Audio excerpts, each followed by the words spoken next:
Pemirsa, pendaftaran Pilkada 2024 telah diketuk palu mengikuti putusan dari Mahkamah Konstitusi. Walau waktu tersisa cukup sempit, namun pelonggaran threshold dinilai masih mungkin mempengaruhi peta koalisi dan pencalonan. Bagaimana peta koalisi itu berubah? Selengkapnya dalam Benang Merah Meraba Konstelasi pasca putusan MK.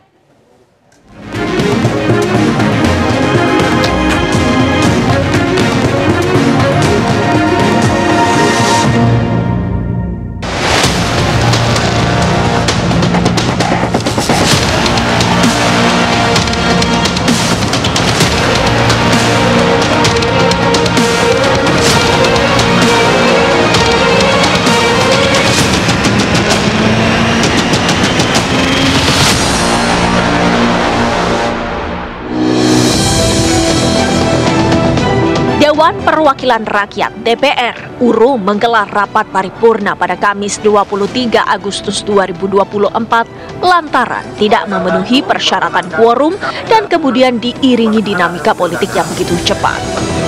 Wakil Ketua DPR Sufmi Dasko Ahmad menegaskan pendaftaran Pilkada 2024 pada tanggal 27 hingga 29 Agustus 2024 akan mengikuti putusan Mahkamah Konstitusi. Kini, ambang batas pencalonan ditentukan berdasarkan jumlah pemilih di masing-masing daerah.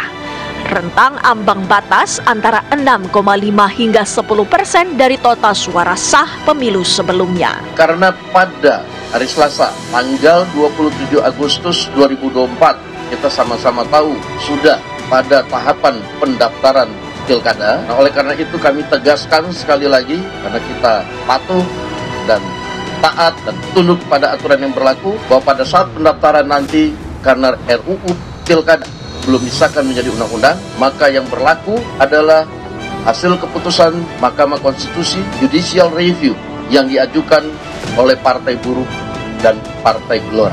KPU RI akan menyampaikan surat edaran kepada jajaran KPU Provinsi dan KPU Kabupaten Kota yang pada pokoknya dalam pelaksanaan pendaftaran pasangan calon memedomani putusan Mahkamah Konstitusi tersebut. Menyusul penegasan-penegasan itu, penerapan putusan Mahkamah Konstitusi perihal pelonggaran ambang batas pencalonan dinilai berpotensi menyuguhkan konstelasi politik Pilkada 2024. Sebab, kini semakin banyak partai yang berpeluang mengajukan calon sendiri. Toh, kalaupun harus berkoalisi, persyaratannya tidak seberat sebelumnya. Koalisi besar boleh jadi tidak lagi menjadi penentu peta politik di kompetisi pilkada. Koalisi yang besar itu tidak menjadi determinasi lagi untuk menentukan peta politik di kandidasi pilkada. Nah, karena itu ini ada perubahan semua partai memiliki hak eksklusif yang relatif sama. Ini sesuatu yang memudahkan semua, bukan hanya 1-2. Mungkin sorotannya ada di Jakarta. Tapi sebagai warga Banten yang hari ini baru satu nama yang muncul.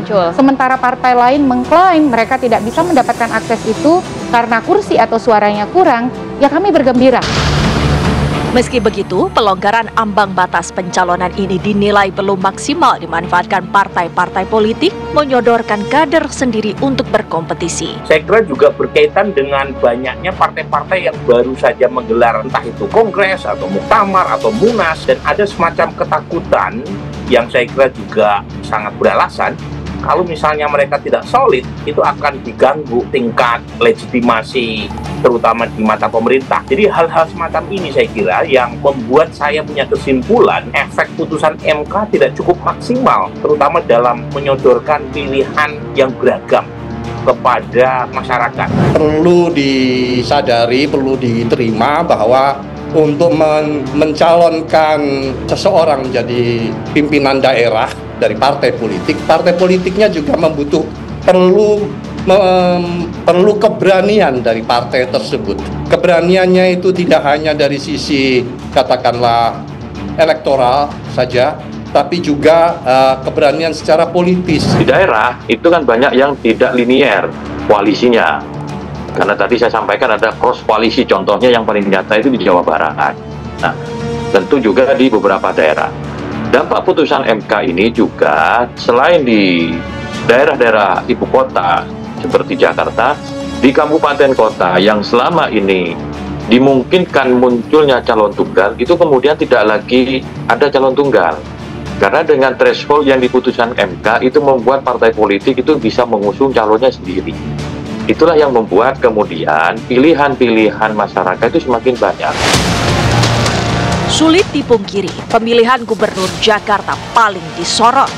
Jika mengacu pada putusan MK itu, maka partai politik cukup mengumpulkan suara sebesar 7,5% di pemilu DPRD terakhir untuk dapat mengusung paslon di Pilkada Jakarta. PDI Perjuangan bak mendapat angin segar karena dapat mengusung pasangan calon sendiri tanpa harus berkoalisi.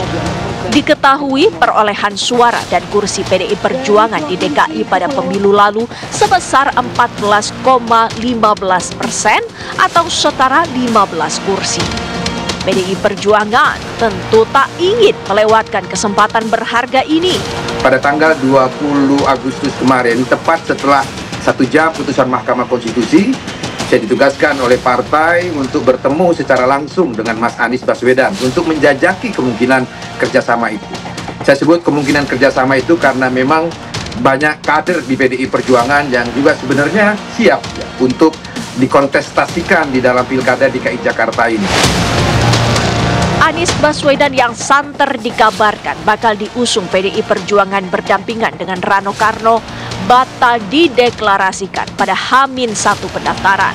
Bahkan Anies pun tidak tampak saat Partai Banteng Moncong Putih mengumumkan calon kepala daerah gelombang 3 itu. PDI Perjuangan kemudian ramai disebut lebih memilih kader sendiri, yakni Pramono Anung berdampingan dengan Rano Karno untuk maju di Pilkada Jakarta. Dan kita tunggu sajalah 1-2 hari ini.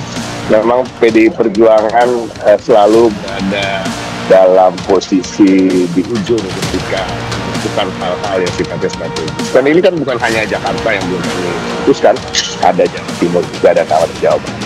Ya mudah-mudahan siapa yang terbaik untuk rakyat Jakarta, rakyat Jawa Timur, rakyat Jawa Barat, dan 30-an daerah lain yang belum kami putuskan, akan segera diputuskan.